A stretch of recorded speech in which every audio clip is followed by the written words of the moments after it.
कक्षा 12 बही खाता एवं लेखाशास्त्र, कंपनी की अंश पूंजी और उसका निर्गमन, प्रीमियम कर अंशों का निर्गमन तथा चिट्ठा बनाना।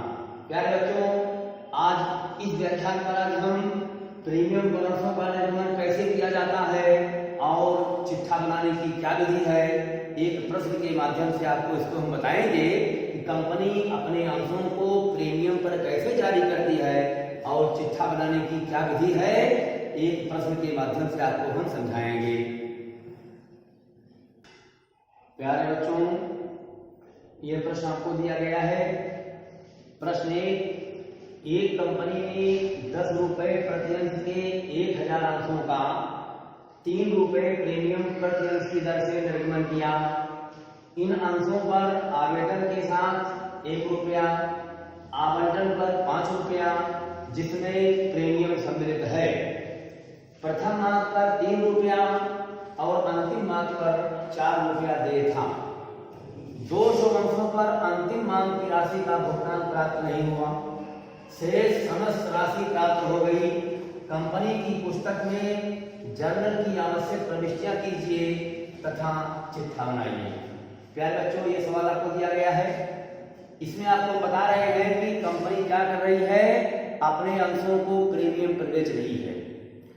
प्रीमियम आपको बताया गया है क्या होता है, अंश की वास्तविक कीमत से अधिक पर बेचा जाना ही होता है प्रीमियम। हिंदी में कहते हैं अंश अधिमूल्य।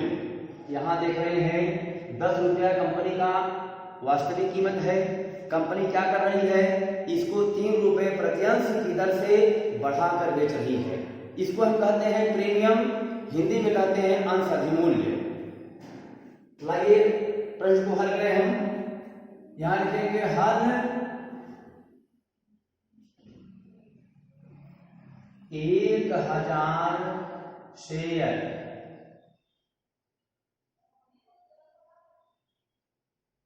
issued at the rate of 10 each. 10 each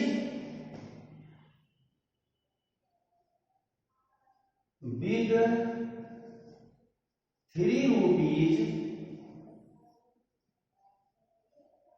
per share premium.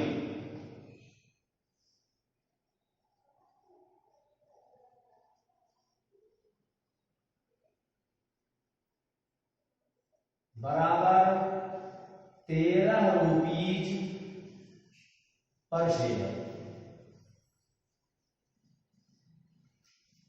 आप यहां देख रहे हैं कंपनी क्या कर रही है, 1000 शेयर इशूड, 1000 अंश निर्गमित प्रत्येक 10 रुपए की दर से, with 3 rupees per share premium, 3 रुपए प्रीमियम के साथ कंपनी इसको बेच रही है।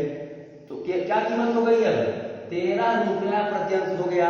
पहले 10 रुपया प्रति अंश था, अब 13 रुपए प्रति अंश ये कंपनी का भाव हो गया। अब आप देख रहे हैं ये राशियां कैसे मांगी जा रही है। लिखा है 3 अंशों पर आवेदन के साथ 1 रुपया। पहली किस्त हमारी होगी एप्लीकेशन,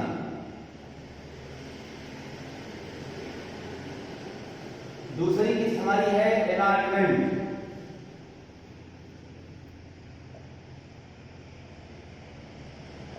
तीसरी किस्त हमारी है फर्स्ट का,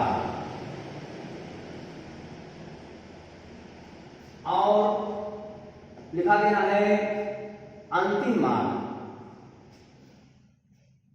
इसको कहेंगे हम सेकेंड एंड फाइनल का।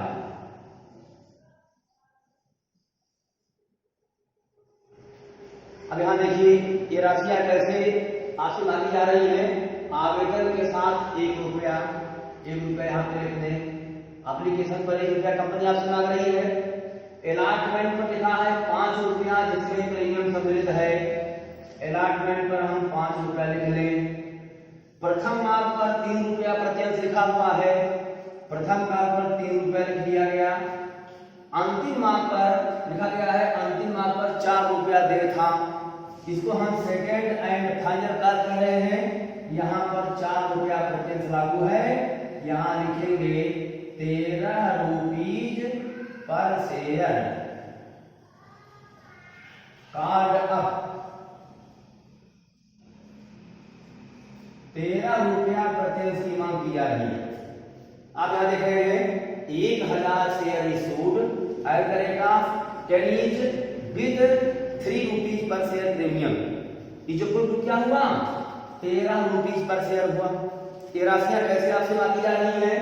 एप्लीकेशन पर 1 रुपया प्रत्यंश, अलॉटमेंट पर 5 रुपया प्रत्यंश जिसमें प्रीमियम भी जुड़ा हुआ है, प्रथम काल पर 3 रुपया प्रत्यंश, सेकेंड एंड फाइनल काल पर 4 रुपया प्रत्यंश कंपनी आपसे मांग रही है। इस तरह से 13 रुपया प्रत्यंश की मांग कंपनी आपसे कर रही है, 13 रुपये पर शेयर कार्ड। अब देखेंगे एप्लीकेशन पर पहले इनकी क्या बनती है? बैंक का लेखा पहले बनाया जाता है, क्योंकि अंश लेने के लिए कंपनी की शर्त होती है कंपनी के बैंक में पहले आपको रुपया भेजना ही पड़ेगा, तब आप अंश पाने के हकदार होते हो। इसलिए यहाँ पहले बैंक का लेखा बनाया जाता है। इसके बाद आप क्या करते हो? सी मीन्स होता है कैपिटल अकाउंट में यह राशि परिवर्तित कर दी जाती है, उसमें ट्रांसफर कर दी जाती है। आइए 1 रुपया प्रत्यंश लिखा है, अंश कितने हैं? 1000। गुणा करिएगा 1000 गुणे 1 बराबर 1000 होगा। तो बैंक में कितना रुपया आप देंगे? 1000 रुपया बैंक में आप देंगे, यही राशि कंपनी के पूंजी खाते में ट्रांसफर हो जाएगी। अब आते हैं दूसरी किस्त हमारी है, अलॉटमेंट है, इसमें प्रीमियम भी जुड़ा हुआ है, इसको हम कहेंगे C plus P। C means होता है कैपिटल, P मीन्स होता है प्रीमियम। तो 5 रुपया यहाँ पर लागू है, जिसमें 3 रुपये प्रीमियम का है, तो 2 रुपये क्या है? ये अंश की वास्तविक कीमत है। इसको हम C को लिखेंगे 2 और P में लिखेंगे 3, 3 2 5 यही हो गया। अब यहाँ पर क्या होता है? पहले किस्त की मांग की जाती है, रुपया क्या होता है? 14 दिन के बाद बैंक में प्राप्त होता है, इसलिए C में लिखेंगे 2 रुपया प्रत्यंश, अंश है 1000।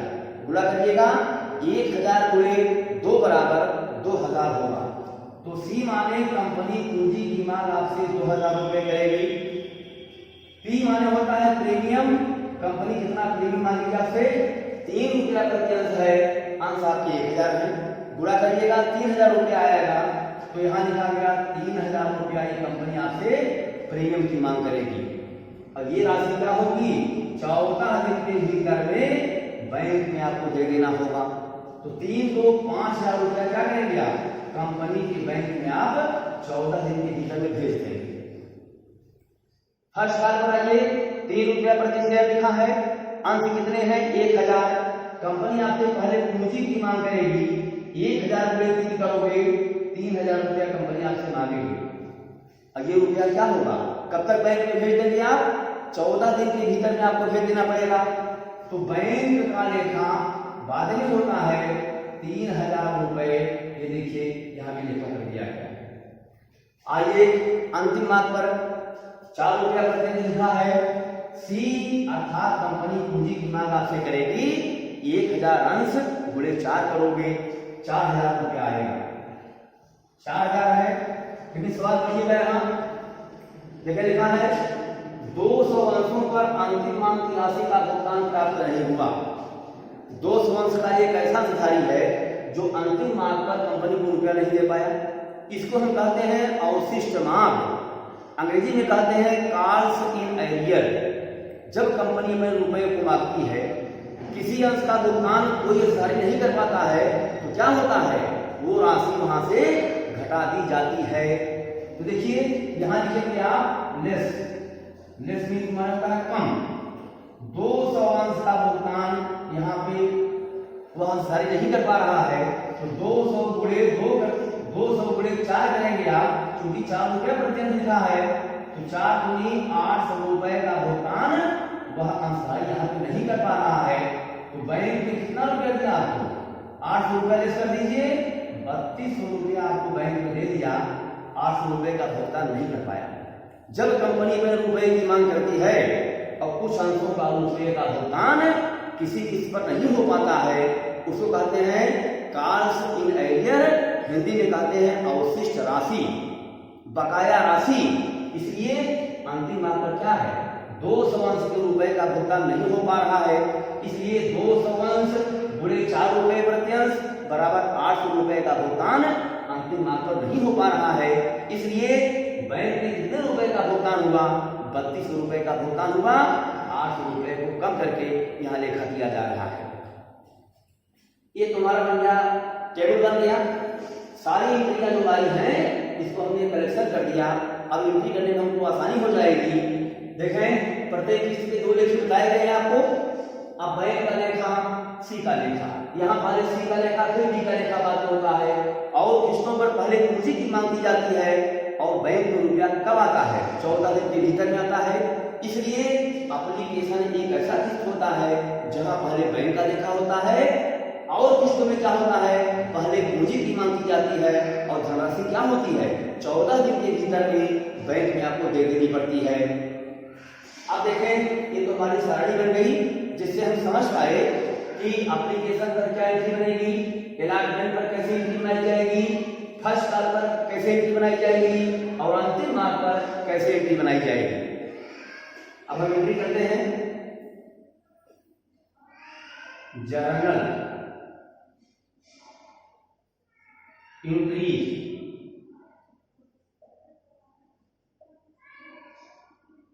अब देखेंगे आप जर्नल लेखा आप बनाएंगे, चूंकि पत्र में लिखा है जर्नल एंट्री कीजिए और फिर लिखा है शिक्षा बनाइए। तो पहले हम एंट्री कर लेंगे। आप जानते हैं कि जर्नल का प्रारूप आप जानते हैं, एक कॉलम होता है एलएफ का, अमाउंट डेबिट का, अमाउंट क्रेडिट का एक कॉलम बनाए गए होते हैं। या अमाउंट डेबिट,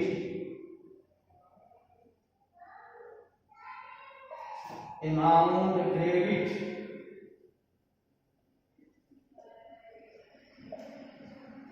ये होता है पार्टिकुलर।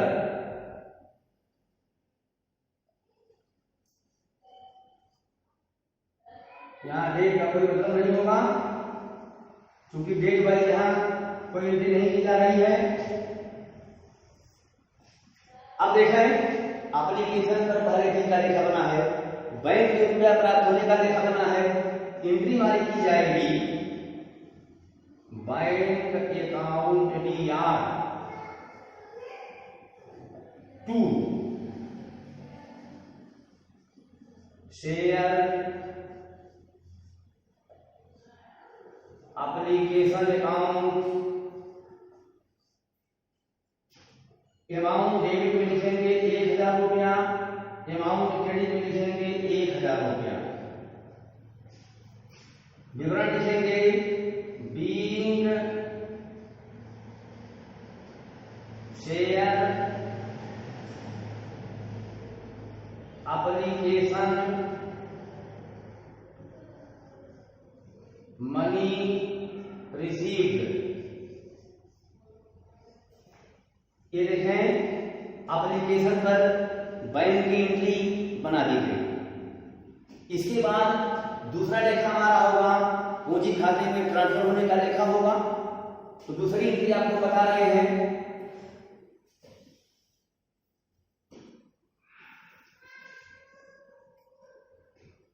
दूसरी एंट्री होगी हम किस्त को डेबिट करेंगे, पूंजी को क्रेडिट करेंगे। एंट्री बनाई जा रही है शेयर एप्लीकेशन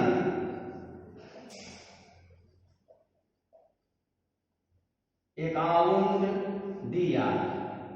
धनराशि 1000 रुपए होगी टू शेयर कैपिटल अकाउंट। धनराशि 1000 रुपए होगी अमाउंट CR के कारण, जिसको बोलते हैं अमाउंट क्रेडिट। नरेशन लिखेंगे being transferred,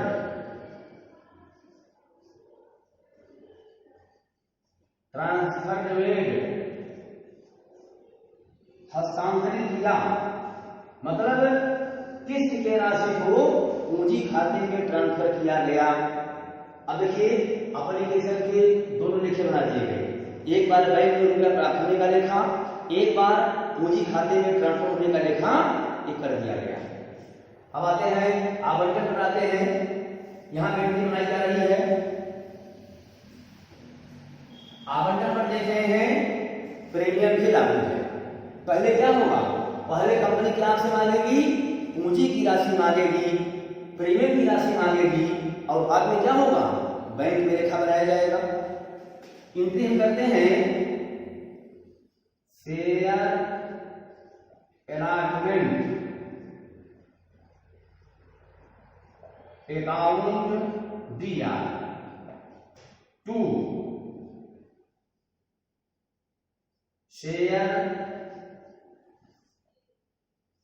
capital account to share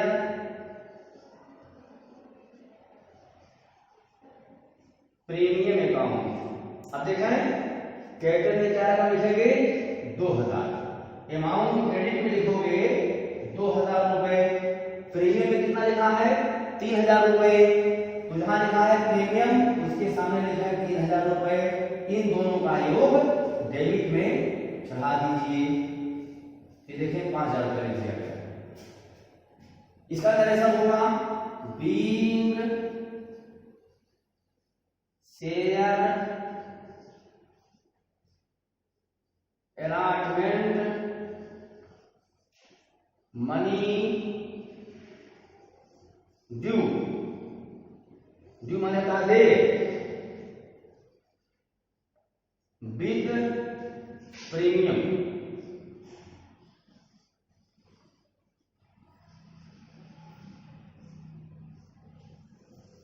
entry बनाई गई, शेयर अलॉटमेंट अकाउंट दिया 5000 रुपए, टू शेयर कैपिटल अकाउंट 2000 रुपए, टू शेयर प्रीमियम अकाउंट 3000 रुपए, being share allotment money due with premium.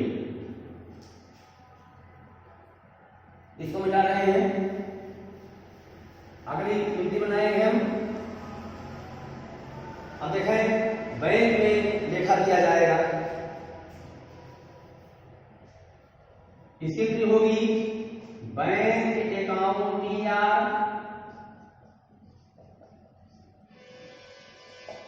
To share allotment account.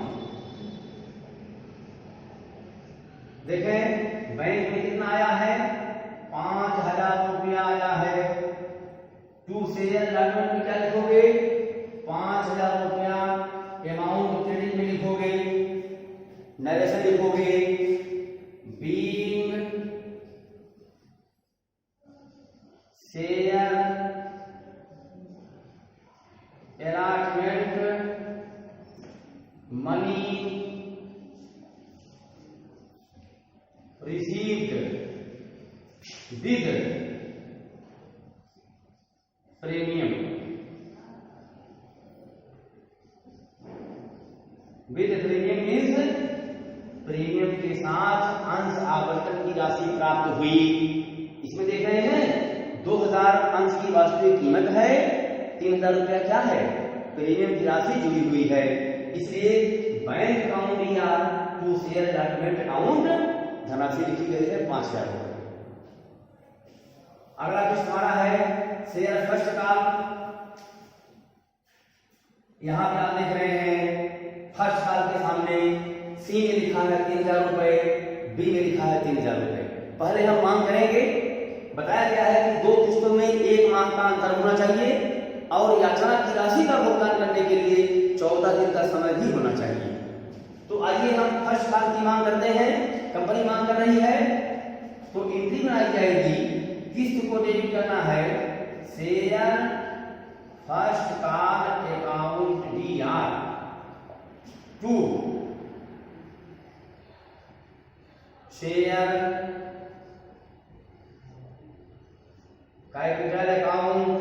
धनराशि कितनी है, अमाउंट डेबिट में 3000 रुपये लिखा गया, अमाउंट क्रेडिट में 3000 रुपये लिखा गया। इसका विवरण होगा being share first call money due, due मैंने बताया दे हुआ, अंश प्रथम मांग की राशि दे हुई, कंपनी मांगी, एंट्री बनाइए शेयर फर्स्ट कॉल अकाउंट दिया to share credit account being share first call money due, amount लिखा गया है 3000 रुपए, 3000 रुपए। अब हम बैंक का लेखा करते हैं।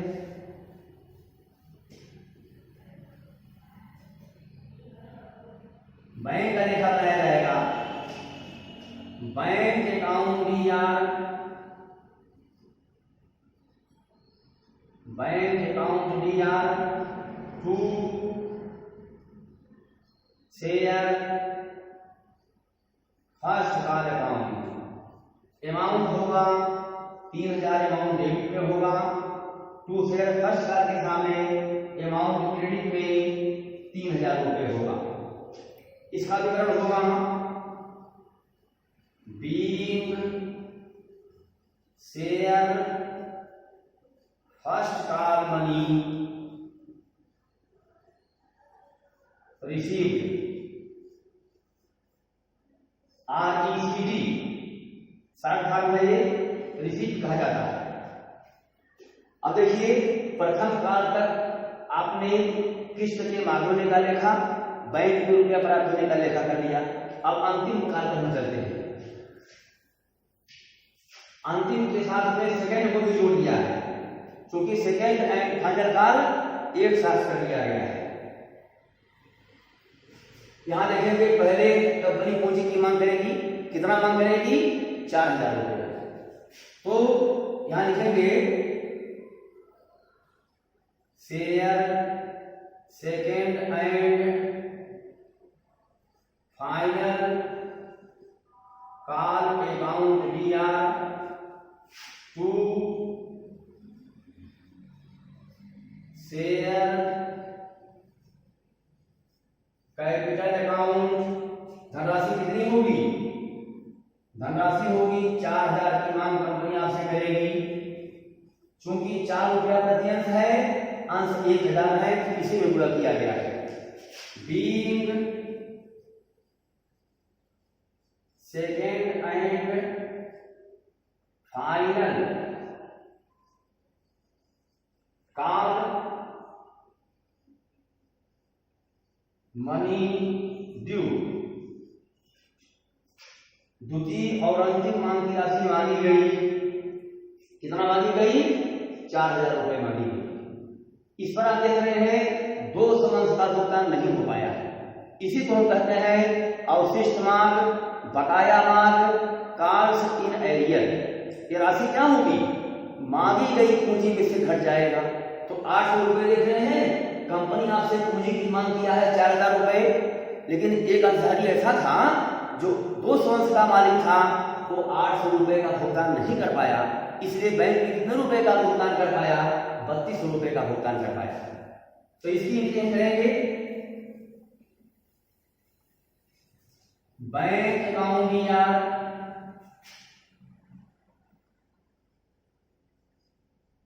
बैंक अकाउंट दिया। अब जो राशि नहीं प्राप्त हुई है उसके लिए हम एक खाता खोलेंगे जिसका नाम होता है कॉल्स इन एरियर अकाउंट। यह खाता तब तक खुला रहेगा जब तक कि यह धनराशि कंपनी को प्राप्त नहीं हो जाती है। खाता यह है कॉल्स इन एरियर,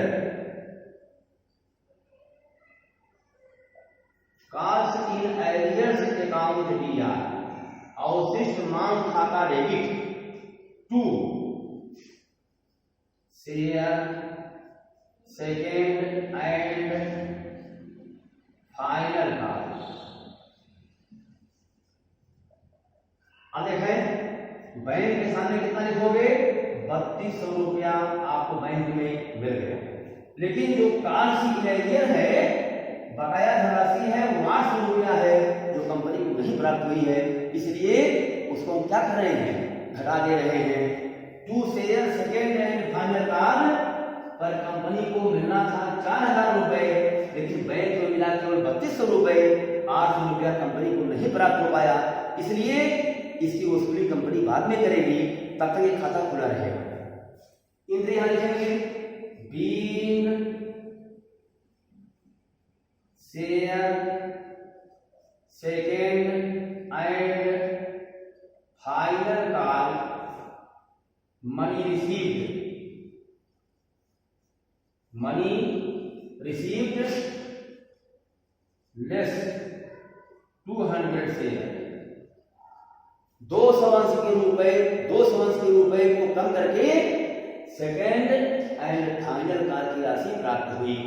गिनती बनाई गई। बैंक अकाउंट दिया 3200 रुपए, कॉल्स इन एरियर अकाउंट दिया 800 रुपए, to share second and final call account 4000 रुपए। ये 200 रुपए कंपनी के लिए अभी नहीं मिला है, इसलिए कंपनी के लिए क्या भी है, ये हानि है, नुकसान है, जब तक ये रुपया कंपनी को नहीं मिल जाएगा। अब देखें हमारी सारी एंट्री हो गई।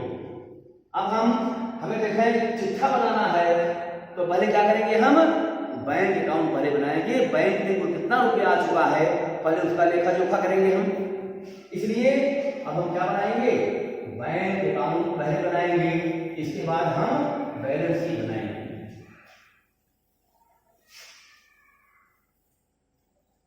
बैंक अकाउंट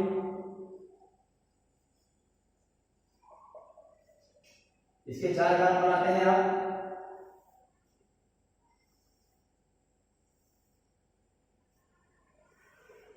इधर होता है क्रेडिट, बाईं तरफ होता है डेबिट। इसको कह सकते हो पार्टिकुलर अमाउंट, पार्टिकुलर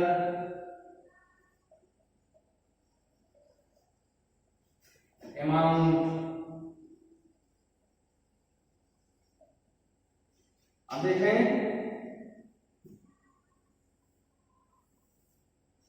बैंक यहां लिखा है, बैंक यहां भी लिखा है, बैंक यहां भी लिखा है, बैंक यहां भी लिखा है, इसलिए bank account DR to share application account यहां लिखेंगे हम टू शेयर एप्लीकेशन अकाउंट, अर्थात एप्लीकेशन के माध्यम से कितना रुपया कंपनी के बैंक में प्राप्त हो गया है, 1000 रुपया। यहां लिखेंगे 1000 रुपया। एप्लीकेशन पर कितना रुपया मिल गया उसका लेखा बैंक खाते के डेबिट बच में कर दिया गया। दूसरी किस्त हमारा अलॉटमेंट है, इस पर बैंक में कितना रुपया मिल गया उसका लेखा हम कर लें, bank account DR to share allotment account. यहां लिखेंगे टू शेयर अलॉटमेंट अकाउंट। अंश आवंटन पर कितना रुपया कंपनी के बैंक में मिल गया, यहाँ लिखा है 5000 रुपया, यहाँ लिख लें हम 5000 रुपया। अब आइए फर्स्ट कॉल पर कितना रुपया बैंक में मिला है, 3000 रुपया। Bank account DR to share first call account, यानी प्रथम माह पर कितना रुपया मिला, यहाँ लिखा है 3000 रुपया, यहाँ 3000 रुपये। इसके बाद देखें सेकेंड एंड फाइनल कॉल है, इस पर देख रहे हैं कितना रुपया बैंक मिला, 3200। Bank account DR to share second and final call, इस पर देख रहे हैं 3200 रुपया प्राप्त हुआ है बैंक में, वही लेखा किया जाएगा जो कंपनी को मिल गया है। अब सारी रकम का लेखा हमने कर लिया, सारी किस्तों का लेखा हो गया। एप्लीकेशन पर 1000 रुपया मिला, आवंटन पर 5000 रुपया मिला, फर्स्ट कॉल पर 3000 रुपया मिला, सेकेंड एंड फाइनल कॉल पर 3200 रुपया मिला, जिसका लेखा यहाँ किया गया है। तो बैंक अकाउंट में क्या लिखा गया, डेबिट पक्ष में जो धनराशि प्राप्त होती है, जिन जिन किस्तों पर प्राप्त होती है, उन किस्तों के नाम दिए गए और धनराशि लिखी गई। अब योग कर लेते हैं कुल कितनी प्राप्ति हुई, 0 0 2 5 1 6 3 9 3 12 12,200 रुपया कंपनी के बैंक में कुल प्राप्त हो गया। इसको आगे ले जाइए, बाई बैलेंस सीडी 12,200 रुपया कंपनी के बैंक में प्राप्त हुआ। इसी का लेखा हम कहा करेंगे, बैलेंस शीट के संपत्ति पक्ष में करेंगे। 12,200 रुपए एक कंपनी के बैंक में आ चुका है। जब हम संपत्ति बनाएंगे, दायित्व पक्ष बनाएंगे, तो क्या करेंगे, इसका लेखा कहाँ करेंगे, चिट्ठे के संपत्ति पक्ष में करेंगे हम। ये देखिए हमारा बैंक अकाउंट बन गया, अर्थात बैंक में कुल कितना रुपया प्राप्त हो गया, किन किस्तों के माध्यम से प्राप्त हो गया, उसका नाम लिखते हुए, धनराशि लिखते हुए कुल हमने योग कर लिया। ये हमारा बन गया बैंक अकाउंट। अब हमारी अगली प्रक्रिया क्या होगी, बैलेंस शीट बनाने की होगी। क्या है बच्चों, सवाल आपको समझ में आ रहा है, नहीं आ रहा है, बेहिचक पूछिएगा। अब बनाएंगे हम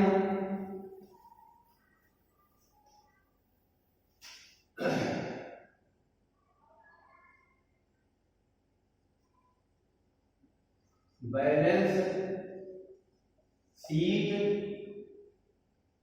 as on.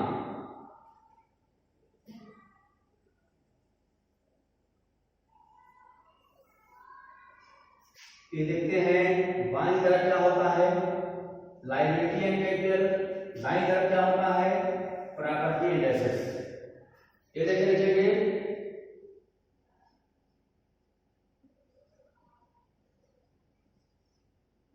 Liability and capital बाईं तरफ हो गया। यहां पे लिखोगे एएमटी मींस अमाउंट, यहां लिखोगे property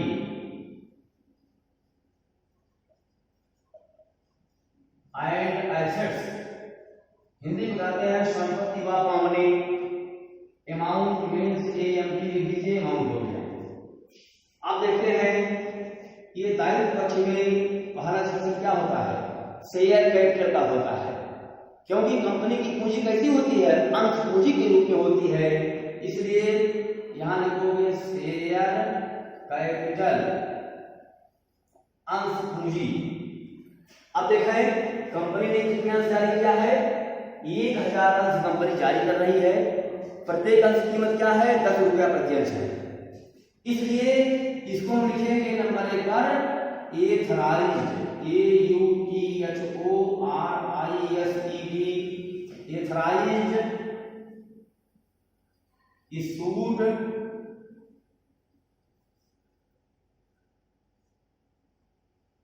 subscribed called up and paid up capital. देखिए कंपनी क्या कर रही है, केवल 1000 अंश कंपनी बेच रही है। इसी पूंजी को हम क्या कहेंगे, अधिकृत भी कहेंगे, निर्गमित भी कहेंगे, प्रार्थित या आवेदित भी कहेंगे, मांगी गई पूंजी कहेंगे और चुकता पूंजी भी कहेंगे। क्योंकि कंपनी केवल 1000 अंश को बेच रही है, यही कंपनी की चारों पूंजियां हो जाएंगी, जिसको हम जानते हैं अधिकृत, निर्गमित, प्रार्थित, मांगी गई एवं चुकता पूंजी। इसलिए लिखा गया यहाँ authorised issued subscribed called up and paid up capital. यहां लिखेंगे 1000 शेयर ऑफ ₹10 ईच। प्रत्येक कितने की दर से हैं, 10 की दर से हैं, बराबर यहां लिखोगे 10,000 रुपया लिखोगे।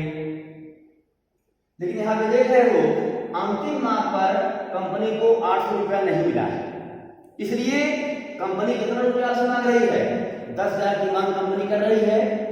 अंसारी ने क्या किया है, अंतिम माह पर 800 रुपए का भुगतान नहीं किया है, इसलिए इसमें से क्या होगा, 800 रुपए घटा दिया जाएगा। यहां लिखोगे लेस कॉस्ट इन एरियर,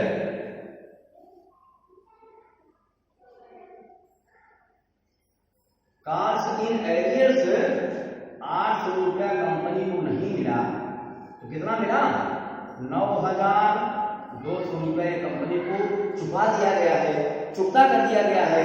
इसी का नाम होता है पेड अप कैपिटल।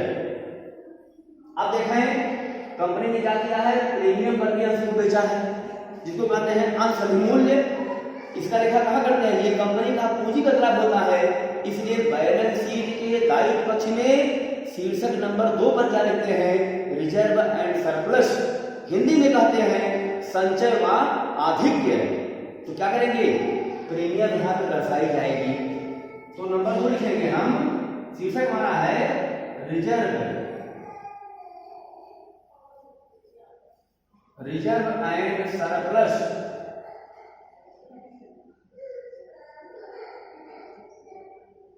हिंदी में कहते हैं संचय व आधिक्य। अब लिखेंगे 1000 share at the rate of 3 rupees per share premium.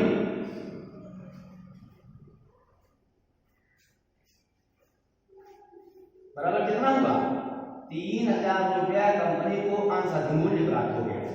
ये कंपनी के लिए पूंजीगत लाभ है, इसलिए इसका लेखा कहां किया गया, बैलेंस शीट के दायित्व पक्ष में किया गया। यहां देखिए अभी बैंक अकाउंट बनाया गया है, जिसको कहेंगे हम कैश एट बैंक। बैंक में जो रुपया आपको प्राप्त हुआ है वो 12,200 प्राप्त हुआ था। इसका हम योग कर दें 0.002 93 12,200 की पूंजी कंपनी को प्राप्त हुई। और यहां भी आप देख रहे हैं 12,200, यहां भी आप देख रहे हैं कैश है बैंक के रूप में कंपनी को मिल गया है। तो संपत्ति और दायित्व पक्ष क्या है, ये दोनों देखिए बराबर है। ये कंपनी की बैलेंस शीट बनानी है। आप देखें पहला सेक्शन क्या होता है, शेयर कैपिटल अंश पूंजी। इसमें चारों पूंजियों को हमने एक साथ लिख दिया। क्यों लिख दिया, क्योंकि जब 1000 अंश ही कंपनी केवल जारी कर रही है तो यही कंपनी के लिए क्या होगा, अधिकृत भी होगा, यही निर्गमित भी होगा, यही आवेदित भी होगा, यही मांगी गई पूंजी भी होगी और यही चुकता पूंजी भी होगी। इसलिए लिखा गया है यहाँ 1000 शेयर ऑफ ₹10 बराबर हुआ 10,000।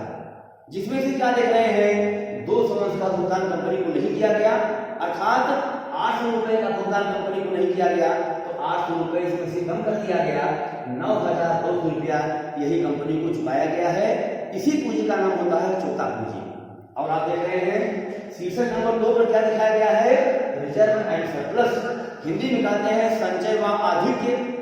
अर्थात 1000 अंश कंपनी जो जारी कर रही है उसका क्या है, 3 रुपए प्रति अंश के भाव से क्या है, प्रीमियम भी जुड़ा हुआ है।